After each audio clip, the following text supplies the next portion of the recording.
बच्चों, मैं रंजीत कुमार स्वागत करता हूं आपके अपने YouTube channel army and chemistry classes में।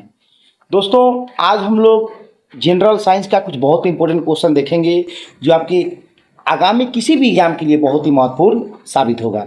तो चलिए शुरू करते हैं। हमारा पहला क्वेश्चन जो है कि निम्नलिखित में से किस तत्व की कमी से घेंघा रोग होता है। तो दोस्तों, घेंघा रोग जो होता है वो आयोडीन की कमी से होता है। Option number D. अगला क्वेश्चन देखते हैं। अगला क्वेश्चन है कि पावर ट्रांसफार्मर की कार्य प्रणाली का सिद्धांत किस नियम पर आधारित है।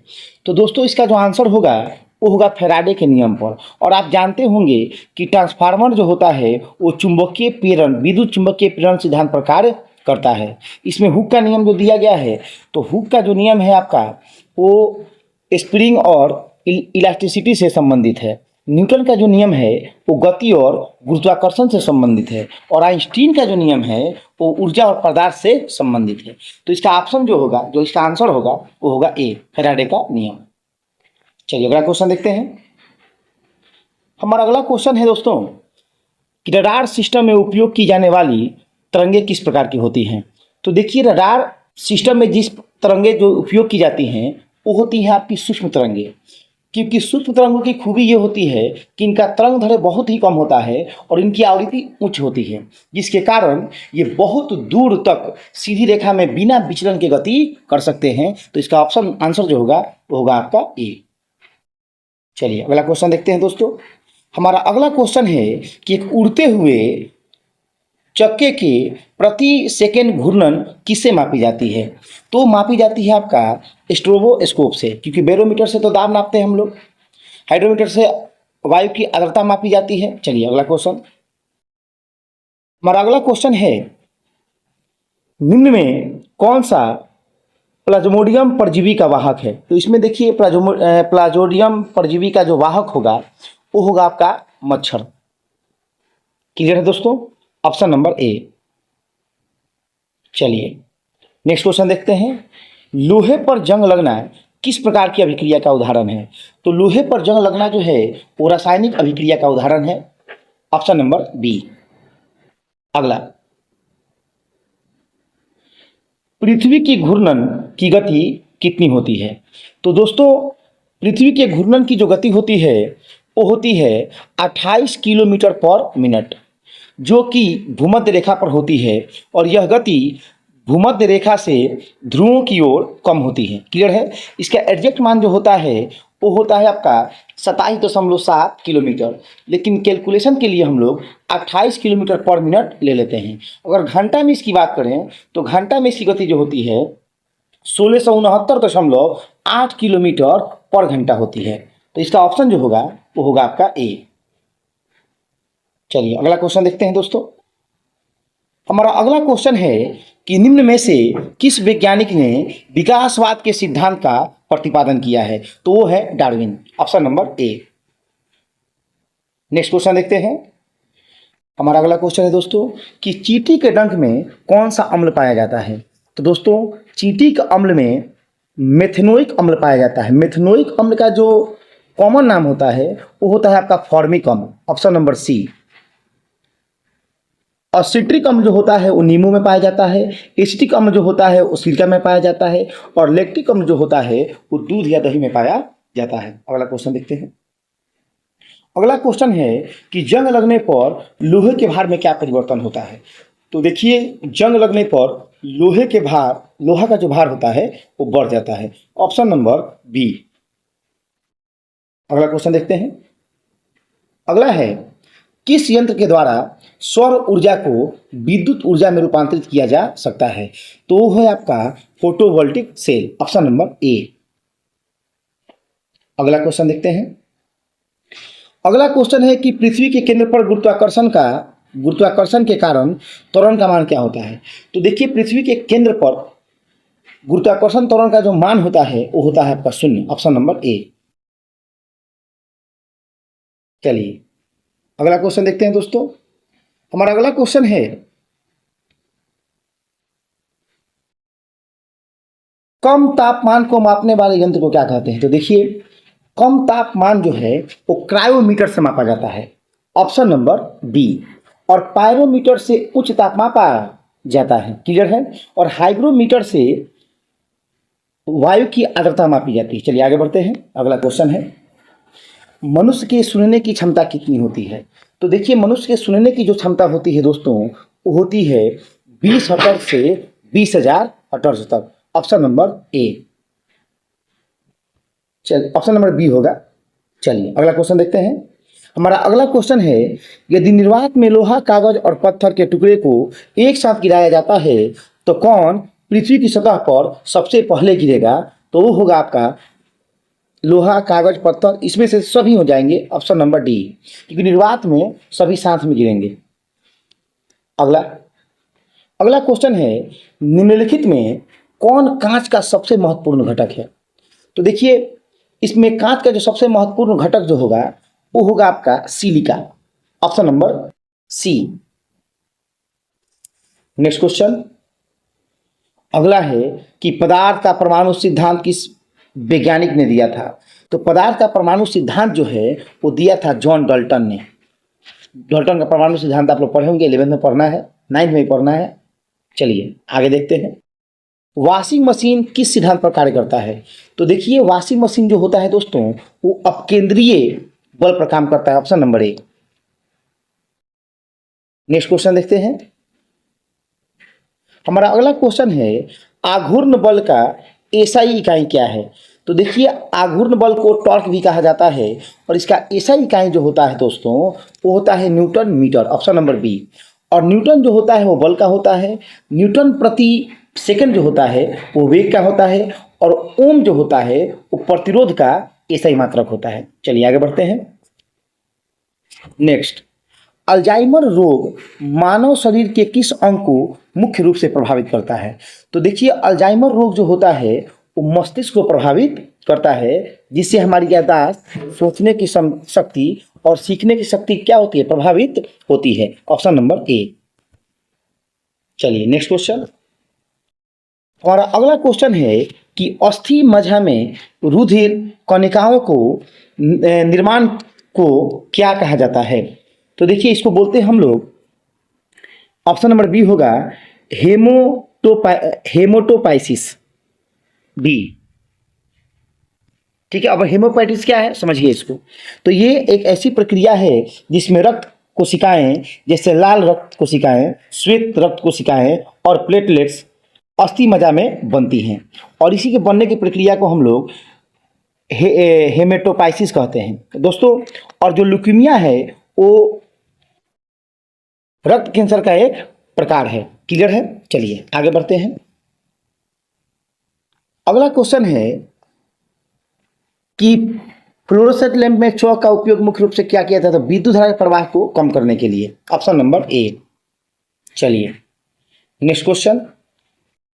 हमारा अगला क्वेश्चन है दोस्तों कि किसी तत्व का परमाणु क्रमांक बराबर है लेकिन परमाणु भार भिन्न भिन्न है तो उस तत्व को क्या कहते हैं? तो देखिए अगर परमाणु क्रमांक समान है और परमाणु भार भिन्न भिन्न है तो इसको हम लोग बोलते हैं दोस्तों समस्थानिक। Option number B. और सम न्यूट्रॉनिक किसको बोलते हैं? तो सम न्यूट्रॉनिक वैसे विभिन्न तत्व होते हैं जिनका परमाणु क्रमांक भिन्न भिन्न होता है लेकिन उनमें न्यूट्रॉनों की संख्या समान होती है। संभारिक किसको बोलते हैं? तो संभारिक भी जो होते हैं वो विभिन्न तत्व होते हैं, इनमें परमाणु क्रमांक जो होता है वो अलग अलग होता है लेकिन द्रव्यमान संख्या समान होता है। चलिए अगला क्वेश्चन देखते हैं।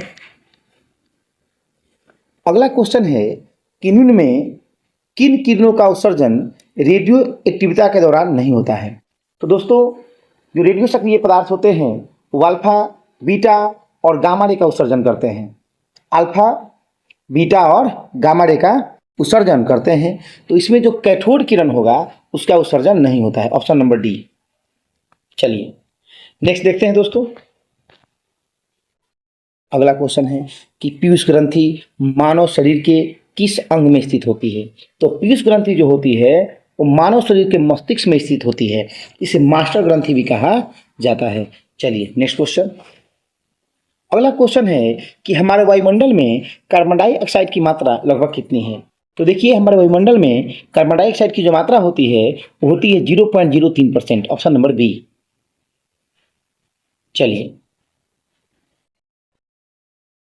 नेक्स्ट क्वेश्चन देखते हैं। अगला क्वेश्चन है, निम्नलिखित में कौन सी गैस चूने के पानी को दूधिया कर देती है? तो देखिए, चूने के पानी को दूधिया करने वाली जो गैस है वो है आपका carbon dioxide, option number C. Next question देखते हैं दोस्तों। हमारा अगला क्वेश्चन है, ऑक्सीजन की खोज किसने की थी?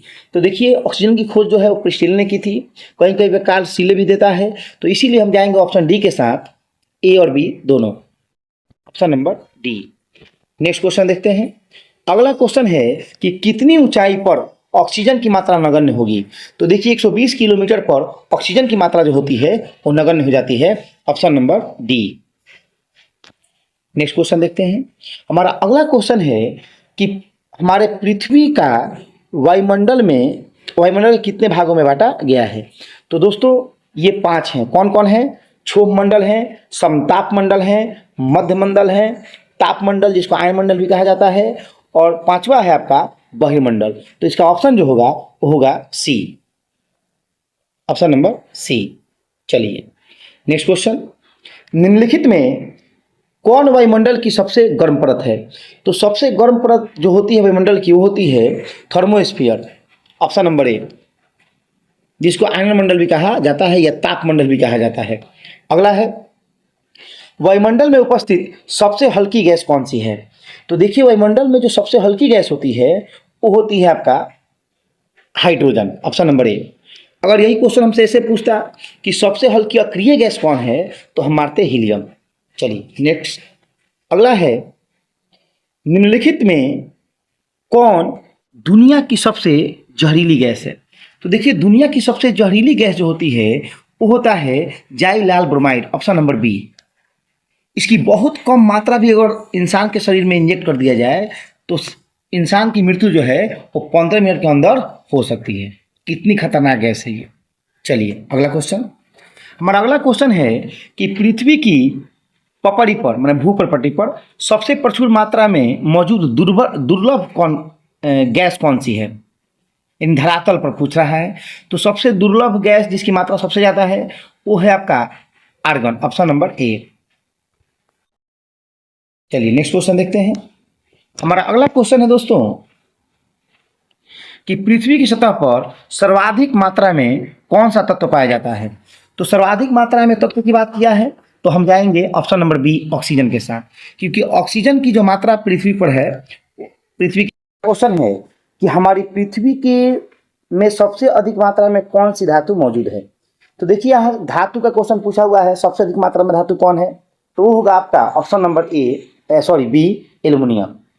देखिए, धातु में सबसे प्रचुर मात्रा में एल्युमिनियम पाया जाता है, जो ऑप्शन नंबर बी है, और 2 नंबर पे है आपका लोहा, और 3 नंबर पे होता है दोस्तों कैल्शियम। तो चलिए अगला क्वेश्चन देखते हैं। अगला क्वेश्चन है हमारा, निम्नलिखित में कौन एक जैविक अम्ल है? तो जैविक अम्ल देखिए, ऊपर में जो है आपका कार्बनिक अम्ल है, लेकिन कोई नाम नहीं दिया गया कि कौन अम्ल है कार्बनिक में। दूसरा है नाइट्रिक अम्ल, सी है आपका सल्फ्यूरिक अम्ल। तो नाइट्रिक अम्ल और सल्फ्यूरिक अम्ल जो होता है यह खनिज अम्ल होता है, क्लियर है। और ये ऑप्शन नंबर जो डी है वो ऑक्जेलिक अम्ल दिया हुआ है। तो दोस्तों ऑक्जेलिक अम्ल जो होता है वो होता है आपका जैविक अम्ल, ऑप्शन नंबर डी। और ऑक्जेलिक अम्ल आप लोग पढ़े होंगे, टमाटर में पाया जाता है। चलिए अगला क्वेश्चन। हमारे मुख के पार्श्व भाग में स्थित टॉन्सिल का मुख्य कार्य क्या होता है? तो दोस्तों टॉन्सिल का मुख्य कार्य जो होता है वो रोगाणुओं का विनाश करना होता है, ऑप्शन नंबर बी। चलिए नेक्स्ट क्वेश्चन देखते हैं। अगला क्वेश्चन है कि 2 या 2 से अधिक धातुओं के मिश्रण को क्या कहा जाता है? तो देखिए, 2 या 2 से अधिक धातुओं का जो मिश्रण होता है दोस्तों उसे हम लोग मिश्र धातु कहते हैं। और इसमें ऑप्शन देखिए, पहला जो है अमलगम है। तो अमलगम का निर्माण कब होता है? तब होता है जब पारा में, मरकरी में किसी धातु को घुलाया जाता है, क्लियर है। क्षारीय धातु, तो क्षारीय धातु आवर्त सारणी के प्रथम वर्ग के जो तत्व होते हैं, lithium, sodium, potassium, rubidium, caesium और फ्रांसियम, तो उन्हें क्षारीय धातु कहा जाता है। और उत्कृष्ट धातु में वैसे धातु आते हैं जो अत्यंत ही कम क्रियाशील होते हैं, जिसे सोना आता है, प्लेटिनम आता है। इसका जो आंसर होगा वो होगा आपका डी, मिश्र धातु। चलिए तो दोस्तों अगला क्वेश्चन देखते हैं। अगला क्वेश्चन है कि निम्नलिखित में कौन सा पदार्थ क्लोरीन के साथ अभिक्रिया करके ब्लीचिंग पाउडर का उत्पादन करता है। तो देखिए ब्लीचिंग पाउडर का निर्माण जो होता है वो बुझा हुआ चूना से होता है, यानी CaOH के होल्ट में जब क्लोरीन गैस हम लोग प्रवाहित करते हैं तो वहां से बनता है CaOCl2 प्लस में H2, ऑप्शन नंबर ए। चलिए नेक्स्ट क्वेश्चन देखते हैं। अगला क्वेश्चन है दोस्तों कि निम्नलिखित में किसकी आयु का पता लगाने के लिए कार्बन डेटिंग का उपयोग किया जाता है। तो दोस्तों कार्बन डेटिंग का उपयोग जो है वो जीवाश्मों की आयु पता करने में किया जाता है और यूरेनियम डेटिंग का उपयोग जो है वो पृथ्वी की आयु पता करने में किया जाता है। तो इसमें जो होगा आपका ऑप्शन नंबर बी। चलिए नेक्स्ट क्वेश्चन देखते हैं। अगला क्वेश्चन है दोस्तों, यदि लाल रंग और हरे रंग को आपस में मिला दिया जाए तो कौन सा रंग बनेगा। तो दोस्तों लाल और हरा रंग को जब आपस में मिलाया जाता है तो बनता है पीला रंग, ऑप्शन नंबर ए। नेक्स्ट क्वेश्चन देखते हैं। हमारा अगला क्वेश्चन है कि पशुओं में किसके कारण खुरपक्का और मुंह पक्का रोग होता है।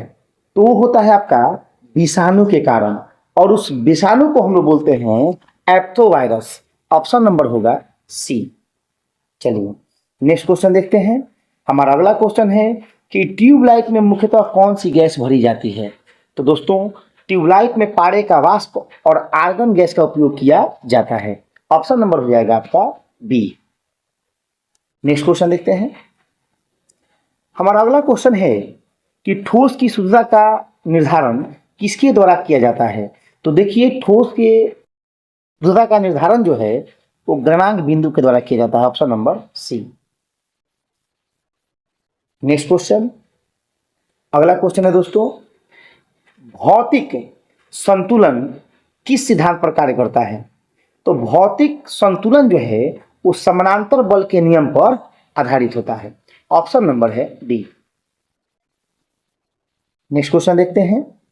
अगला क्वेश्चन है दोस्तों कि निम्नलिखित में किस धातु को चाकू से आसानी से काटा जा सकता है। तो होगा आपका ऑप्शन नंबर ए सोडियम। और सोडियम जो होता है ये क्षार धातु होता है, अत्यंत ही क्रियाशील होता है। इसकी क्रियाशीलता इतनी अधिक होती है कि अगर इसको पानी में फेंक दिया जाए तो ये पानी में विस्फोट के साथ जलता है। क्लियर है दोस्तों, और वायु में छोड़ देने पर ये स्वयं ही जल उड़ता है। क्लियर है। नेक्स्ट क्वेश्चन देखते हैं। अगला क्वेश्चन है, न्यूलैंड के अनुसार उस समय प्रकृति में कुल कितने तत्व मौजूद थे। तो उस समय जिस समय न्यूलैंड ने अपना आवर्त सारणी दिया था उस समय 56 तत्व मौजूद थे, ऑप्शन नंबर सी। और उसने किसी अन्य तत्व के आगे चल के खोज के बारे में कोई भविष्यवाणी नहीं की थी। नेक्स्ट क्वेश्चन देखते हैं। अगला क्वेश्चन है कि निम्नलिखित में किसमें स्थितिज ऊर्जा होगी। तो देखिए दोस्तों अगर बात करें हम स्थितिज ऊर्जा की तो बांध के पानी है, उड़ता हुआ वायुयान है। देखिए उड़ते हुए वायुयान में स्थितिज ऊर्जा और गतिज ऊर्जा दोनों पाई जाती है। गिरता हुआ नारियल है, तो जब कोई नारियल गिर रहा है ऊपर से तो उसकी स्थितिज ऊर्जा क्या होती है, घटती है। उपयुक्त में से सभी दिया हुआ है। और बांध के पानी में तो ऑप्शन नंबर ए होगा बांध के पानी में। क्लियर है। अगला क्वेश्चन, अगला है कि जी के मान ज्ञात किया था। तो जी का मान, जी कैपिटल जी है, ये जब आप उत्तरकर्षण पढ़िएगा तो हाँ फॉर्मूला एक आता है ए बराबर जी m1 m2 बटा आर स्क्वायर। और जी को सर्वात्रिक नियतांक भी कहा जाता है। जी का जो मान होता है वो 6.67 × 10 के power -11 newton metre square metre पर केजी स्क्वायर होता है। और इसके मान का पता लगाया था हेनरी कैवेंडिश ने, ऑप्शन नंबर डी। चलिए दोस्तों मिलते हैं हम लोग अगले वीडियो में। जय हिंद।